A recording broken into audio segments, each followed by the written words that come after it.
O Império Cristão, onde ele se constitui pela primeira vez formalmente, né, com Carlos Magno. Mas o Império Carlos Magno dura algumas décadas e depois se desfaz num caos miserável, tá certo?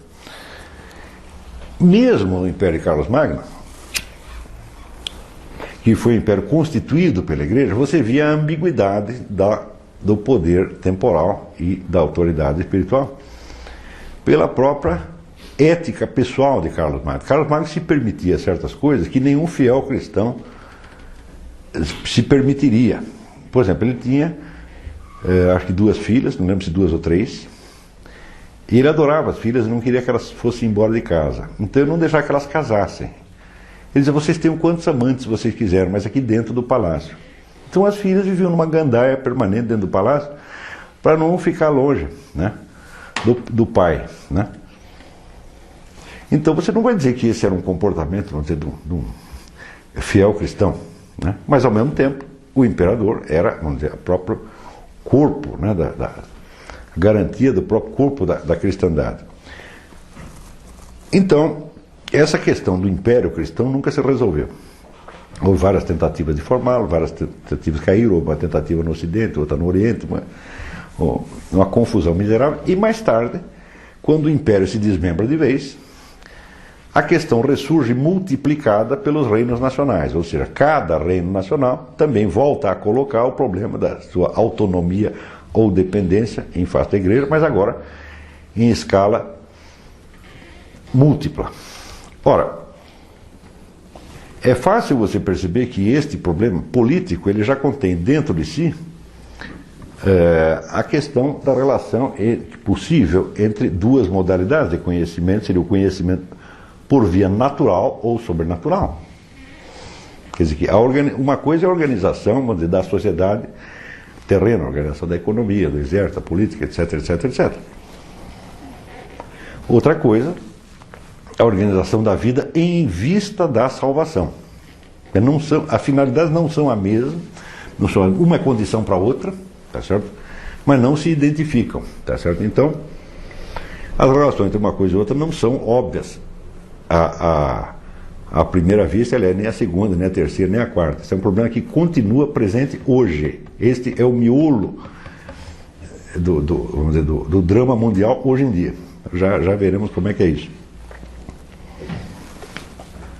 E acontece que nesta discussão acabam aparecendo defensores de um lado e de outro. Quer dizer, aparecem teóricos da hegemonia da Igreja e teóricos da autonomia imperial ou, mais tarde, real. Para defender uma coisa e outra, então você tinha que acabar se definindo também com relação às 2 vias de conhecimento, natural e sobrenatural. Qual é o encaixe das 2? Tá certo? Muito bem, aí se descobrem as obras de um sujeito chamado Averroes. Tá certo? E Averroes tinha formulado isto para o mundo islâmico sob a forma de um dualismo radical. Quer dizer, tudo aquilo que é de fé, você só conhece porque através da fé mesmo, quer dizer, porque está escrito no Corão, então você aceita aquilo. Nada daquilo pode ser demonstrado. Portanto, é matéria exclusivamente de crença. Considerado do ponto de vista da pura razão, tá certo? E com razão ele entendia particularmente a lógica de Aristóteles, todo o conteúdo de fé é pura crença. Tá certo? Então não pode ser demonstrado, mas ele tem que ser crido. Tá certo? Então quer dizer, você tem 2 vias de acesso, tá certo? E não adianta nada você misturar uma coisa com outra. Tá certo? Muito bem, esta solução ela tenderia a favorecer, vamos dizer, uma separação radical, tá certo, de Estado e Igreja. Estado seria, não havia ainda Estado no sentido moral, seria Império e Igreja, tá certo? Ou seja, favoreceria a autonomia dos 2. Mas mesmo essa autonomia ainda deixa em aberto a questão da origem e, portanto, da dependência metafísica e não física, tá certo? Não da dependência jurídica, mas da dependência metafísica. Você vê que durante muito tempo esse debate prosseguiu sem que ele abalasse fundamentalmente a unidade da comunidade cristã. Porque se entendia a comunidade cristã no sentido do corpo místico de Cristo. A partir da hora que você confessa e comunga, você se integra no corpo místico de Cristo, todos, vamos dizer, e com idêntico estatuto. Quer dizer, as pessoas capazes, tá certo, de confessar e comungar, que são pessoas que têm consciência moral suficiente para ser capaz de reconhecer seus pecados e confessá-los e obter a absolvição, então, todas pessoas adultas, né? Todos os cristãos adultos estão integrados no corpo místico de Cristo em condições idênticas. A ideia do corpo místico foi suficiente para manter a unidade cristã durante 1000 anos. Tá certo? Porém, de repente, à medida que se acirra, né, a disputa entre império e igreja, e mais tarde entre os reinos e a igreja, vai se vendo a necessidade de criar um padrão legal de unidade. Legal, jurídico, político de unidade. Tá certo? Isso quer dizer que a igreja tinha sobrevivido perfeitamente bem e tinha crescido e tinha se expandido, tomado conta do Ocidente inteiro, sem ter esse padrão. Tá certo? Quer dizer, a simples ideia do corpo místico era suficiente para todo mundo, né, perceber que as disputas de autoridade se davam dentro da própria comunidade cristã, tá certo? E que nenhuma das duas, nem a hipótese eclesial, nem a hipótese imperial, era responsável pela unidade cristã, porque a unidade cristã era o próprio Cristo. Então aí ninguém ia dar palpite. Mas de repente, à medida que a briga prossegue, a ideia do corpo místico vai sendo jogada para trás e a ideia da unidade formal, legal, jurídica e política começa a adquirir importância. Está entendendo? Você imagina a gravidade deste processo. Porque de repente você tem 1000 anos de religião que estão baixando para o nível de uma disputa de jurisdições. E isso, cada dia que passa, vai ficando pior, pior, pior.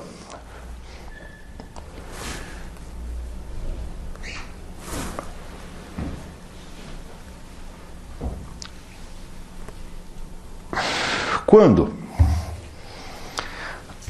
a disputa passa do plano de igreja e império para de igreja com os reinos nacionais que iam surgindo e se afirmando, e toma a forma de uma disputa entre o Papa Bonifácio VIII e o rei da França, aí a coisa engrossa de vez. Porque o rei da França, Filipe o Belo, estava seguro de que a instituição real tinha origem divina direta, de que não devia, portanto, satisfação à igreja. E o Papa estava convencido exatamente do contrário. Ele estava convencido do contrário porque ele tinha lido um livro que, aliás, existe em tradução brasileira, que chama Sobre o Governo dos Papas, escrito por um indivíduo chamado Egídio Romano. Eu sugiro que leiam.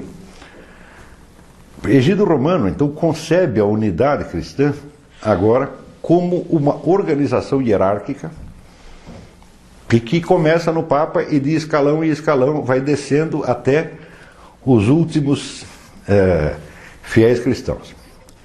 Este é o primeiro exemplo de concepção totalitária da história humana. É a sociedade integralmente administrada e governada. E o Papa leu esse negócio e gostou. E publicou uma bula na qual afirmava contra, vamos dizer, o rei da França o primado absoluto da igreja sobre o rei. Portanto, é o Papa que constitui o rei e o rei não passa do emissário do poder papal. Note bem que já não se tratava mais da unidade mística do corpo de Cristo. Se tratava da unidade política de uma estrutura administrativa. Naturalmente, quando aparece esta teoria, tem que aparecer uma teoria análoga do outro lado. Então tem um camarada chamado Pierre Dubois, que faz também né, uma teoria, vamos dizer, de tipo totalitário para a escala nacional. Tá certo? Quer dizer, o reino, particularmente o reino da França, é tido como de origem divina, tá certo? Portanto, totalmente autônomo em relação à igreja, e dentro do reino da França, os membros do clero passam a ser funcionários do rei. É no meio desta confusão que aparece o sujeito chamado São Tomás de Aquino, que era o único que tinha a cabeça do lugar na época, e que percebeu que precisava articular essas coisas de uma outra maneira. Tá certo? Então, ele partindo das obras de Averroes, que havia colocado, vamos dizer, uma fronteira, vamos dizer, bem nítida entre razão e fé, a primeira coisa que Santo Tomás de Aquino faz é mostrar que essa fronteira não é nítida de maneira alguma. Ou seja, de algum modo, ele restaura a ideia agostiniana de que a razão natural precisa da ajuda sobrenatural. Ele o faz de maneira muito mais mediada e muito menos radical do que Agostinho, mas faz. Então, Averroes tinha tirado esta doutrina de dentro das obras de Aristóteles, mas interpretado de uma certa maneira muito peculiar, que a partir desta época começa a virar moda. Esta maneira consiste em você considerar a lógica de Aristóteles não como um símbolo da ontologia ou da estrutura do ser, considerada no seu reflexo, vamos dizer, pensante, no seu reflexo linguístico pensante, mas como uma técnica operacional, tá certo? Referida apenas ao pensamento ou à linguagem. Então, você vai substituindo a lógica dos seres que tinha Aristóteles por uma lógica dos termos, ou por uma lógica das palavras. Tá certo? Isto entra no Ocidente através de Averroes. Não viram uma logomaquia? Bom, com o tempo vai virar, certamente, mas acontece que esse é o conceito de lógica que existe ainda hoje. Até hoje, se entende a lógica como, vamos dizer, um esquema formal, né, que é distinto do mundo da experiência. Então você pode bolar um sistema lógico inteiro que é todinho irreal. Tá certo? Então, isso quer dizer que Aristóteles, quando ele montava um raciocínio lógico, partindo das definições dos seres, ele estava seguro de que ele estava lidando, tá certo, com conceitos que expressavam a consistência ou essência real dos seres, e que, portanto, as conexões lógicas teriam que ter a sua correspondência em conexões reais. Tá certo? Bom, então esses dois elementos, a separação radical entre razão e fé e a tendência para uma lógica puramente formal, totalmente separada da lógica material, essas duas coisas entram no Ocidente com Averroes. Santo Tomás lê Averroes e acha que tem que dar um jeito naquele negócio, primeiro restaurando o sentido, vamos dizer, ontológico da lógica. Tá certo? Para isso era necessário reinterpretar todas as obras de Aristóteles em circulação,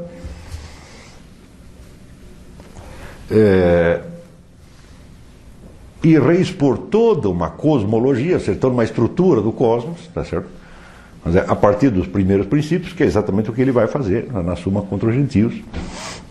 Ele vai colocando os princípios de Deus, depois os anjos, a criação, o universo, os seres, etc., até chegar na parte psicológica e moral. Tudo como um sistema totalmente, vamos dizer, hierarquizado, vamos dizer, com as suas diferenças de níveis, seus conflitos também, tá certo? Mas em nenhum momento, vamos dizer, o raciocínio lógico se afasta da estrutura da realidade. E, em segundo lugar, ele vai reafirmar, vamos dizer, a impossibilidade de separar o natural do sobrenatural. E ele diz, por melhor que seja a nossa razão natural, existem alguns pontos em que ela não pode andar sem o auxílio sobrenatural. Por exemplo, quando você pega a criação, a existência do mundo criado, a natureza, bom, ela foi criada no tempo ou a sua criação é o próprio, no tempo ou fora do tempo. As duas hipóteses levam a contradições. Então, isso quer dizer que você não tem como raciocinar nisso aí, tá certo? A partir de um elemento revelado. Mas a criação é a base de todas as ciências naturais. Então, isso quer dizer que de uma maneira discreta e até tênue, ele restaura.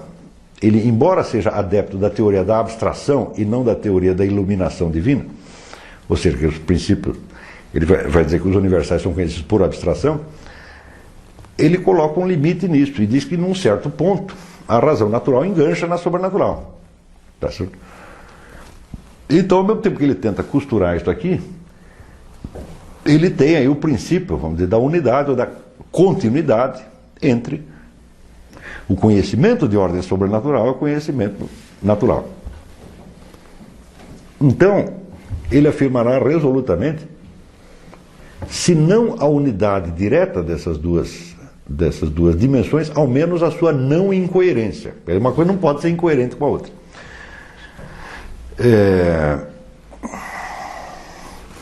Também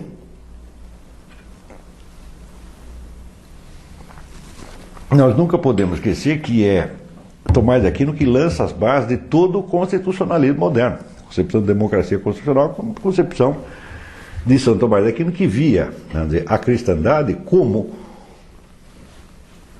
vamos dizer, um simples reflexo terreno do próprio corpo místico de Cristo, ou seja, a comunidade dos cristãos adultos e responsáveis, capazes de confessar e comungar, portanto, de participar da igreja,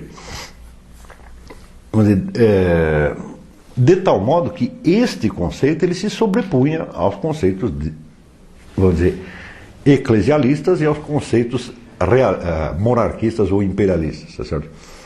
Mas, no entanto, tudo que São Tomás fez, tudo que ele disse, entrou por aqui e saiu por aqui. Quer dizer, o homem tinha ali a salvação da civilização na mão. Mas, a partir daí, começa a aparecer um fenômeno que é a progressiva retirada do espírito de dentro dos debates públicos. Isso aí se tornará claro com uma espécie de continuador de Santo Tomás, que foi Dante Alighieri. Dante Alighieri tem a consciência de ser, vamos dizer, um intelectual sem representação pública. Ele não tem um público pronto. Ele não pertence a nenhuma organização, ele não representa ninguém a não ser ele mesmo. Então ele se dirige, vamos dizer, a uma entidade abstrata que é a opinião pública. Então, para este fim, ele inventa um gênero literário que depois foi muito usado, que é a carta aberta. Na carta aberta, o indivíduo, sem falar, exceto em nome dos conhecimentos que ele tem e da sua própria inteligência, se dirige ao público. Isto mostra, vamos dizer, a consciência que Dante tinha de que o seu conhecimento espiritual, a sua experiência espiritual já não representava nada publicamente. E que ele, vamos dizer, que ele não tinha mais, ele pelo fato de ter, vamos dizer, esta retaguarda, esta vivência do que seria o corpo místico de Cristo, nem por isso ele tinha uma autoridade para falar. Então, diz o Eric Fögelen, numa expressão muito feliz, que o Dante é o primeiro que fala, não em nome de uma autoridade externa, mas em nome da autoridade da majestas genii, a majestade do gênio. É o primeiro cara que faz isso na história do Ocidente. Mas isso já mostra que, como dizer, não havia lugar no debate público para o homem que, partindo de uma experiência espiritual mais profunda, analisasse o conjunto, como fez Santo Tomás de Aquino. Santo Tomás de Aquino ainda era um professor universitário, ainda tinha, vamos dizer, alguma autoridade dentro de um grupo, e Dante já não tinha. Não? Então, a situação de Dante já reflete a perda da oportunidade que teve aí, a perda de oportunidade de salvação mesmo da unidade cristã. A partir daí essa unidade vai se romper, se fragmentar cada vez mais, sempre com reivindicações de primazia da parte de um e da parte de outro. E esse processo, vamos dizer, da ruptura da unidade cristã, virá junto, né, e não por coincidência, virá junto com a perda da unidade entre a lógica e a ontologia, entre o conhecimento do ser e a ordem do discurso.